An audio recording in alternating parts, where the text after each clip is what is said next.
Karena kalau takdir itu hanya sekedar kenyataan yang harus kita terima, gak selalu kita mampu menerima kenyataan itu. Ada banyak banget kenyataan-kenyataan hidup yang kita sulit sekali menerima karena gak ngerti, karena gak sesuai harapan. Jadi kita gak bisa terima itu. Maka makna dari takdir bukan hanya tentang kenyataan-kenyataan yang sedang kita hadapin. Ringkasnya, ini ada satu quotes tentang takdir yang saya bikin ya.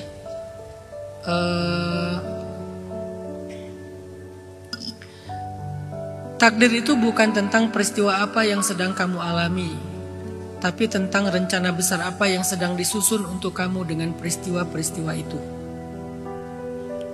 Jadi ada dua kata kunci di dalam kalimat ini, peristiwa dan rencana. Selama ini kita memahami takdir hanyalah peristiwa-peristiwa, potongan-potongan peristiwa dalam hidup kita. Saya kehilangan, saya gagal, saya ini, saya itu, yang buruk-buruk atau yang baik, saya dapat ini, saya dapat itu. Hanya peristiwa yang kita notice tentang takdir. Padahal yang lebih dalam dari itu, takdir bukan tentang peristiwa aja. Takdir itu justru tentang ada rencana besar apa yang sedang disusun untuk saya dari peristiwa-peristiwa itu. Walaupun peristiwanya menurut kita buruk, tapi ada rencana baik, ada rencana besar. Kita baru akan mengerti itu setelah minimal 10 tahun. Setelah minimal 10 tahun, maksimal bisa 15 tahun, 20 tahun, 50 tahun.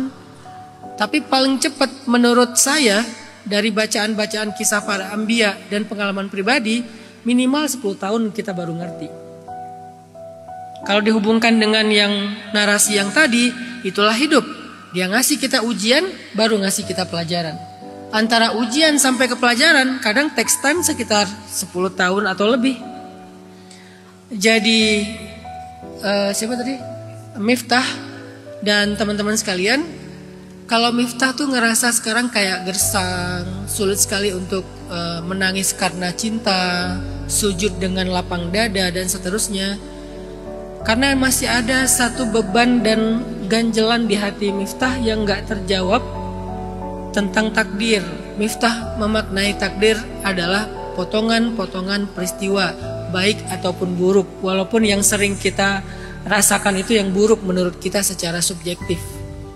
Tapi kalau kita percaya, takdir bukan hanya potongan-potongan peristiwa yang acak, tapi dia sebuah rencana besar, rencana baik di masa depan yang disusun melalui potongan-potongan peristiwa ini. Kayak puzzle.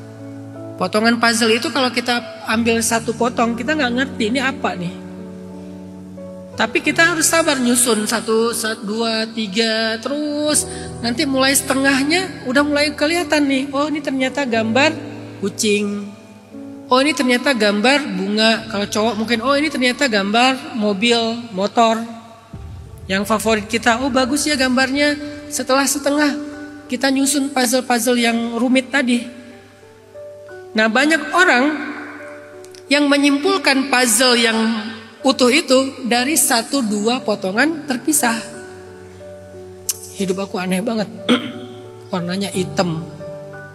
Terus kayak gak jelas gitu. Oh ternyata itu roda tapi cuma sebagian kecil. Jadi kita gak bisa nyimpulin itu kalau baru dapat 1-2 potong. Kumpulin aja, jalanin. Mungkin setengah jalan nanti baru baca tuh, oh ini. Begitu udah utuh, maka puzzle itu punya nilai, punya value. Makanya Miftah dan teman-teman sekalian, takdir tuh kayak gitu. Dia kayak potongan-potongan yang terpisah dalam peristiwa-peristiwa hidup kita.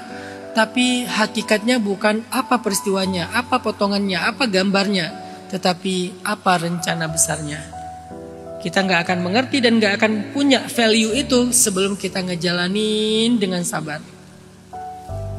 Dan ini bukan hanya tentang satu hal, tapi tentang banyak hal dalam hidup kita. Saya juga pribadi dulu banyak mempertanyakan hal-hal buruk yang terjadi di masa lalu saya. Saya kehilangan ibu saya dalam musibah tsunami di Aceh. Ibu saya meninggal, kakak saya meninggal, keluarga besar saya banyak yang meninggal. Sementara waktu itu saya masih kuliah di Mesir. Saya nggak sempat ketemu mereka, saya menyalahkan diri sendiri. Seandainya saya ada di rumah, mungkin saya bisa nyelamatin mereka, bawa lari ibu ke gunung atau apalah gitu. Mempertanyakan masa lalu tentang patah hati, mempertanyakan masa lalu tentang gagal dalam akademik, bla bla bla, banyak hal lah. Tapi setelah 10 tahun, 15 tahun, satu persatu dari itu tuh terjawab sampai saya ada di sebuah kesimpulan. Kecuali yang kasus ibu ya, sampai ada di sebuah kesimpulan, saya bersyukur semua itu terjadi. Bahkan ibu juga, saya bersyukur ibu Allah panggil pulang dengan sebuah musibah tsunami yang dia meninggalnya tenggelam berarti dapat pahala syahid. Bahwa ibu meninggal itu nggak bisa dihindari, itu takdir. Tapi bagaimana ibu tenggelam, walaupun tragis dikuburkan secara massal, tapi saya bersyukur kepada Allah, ya Allah makasih ya udah ngasih ibu hadiah syahid, udah ngasih kakak saya hadiah syahid. Saya nggak bisa ngasih hadiah terbaik dalam hidup mereka, Allah yang ngasih hadiah terbaik. Itu kan 10 tahun, 15 tahun, belum lagi tentang patah hati, tentang kegagalan-kegagalan dalam karir, itu tuh kejawab nantinya. Oh ini alasannya, oh ini gambar utuhnya, oh ini tujuannya. Dan pada akhirnya saya pribadi merasakan grateful, sangat bersyukur pernah ngalamin semua masalah-masalah itu di masa lalu. Walaupun di masa itu saya menangisi dan mengeluhkannya.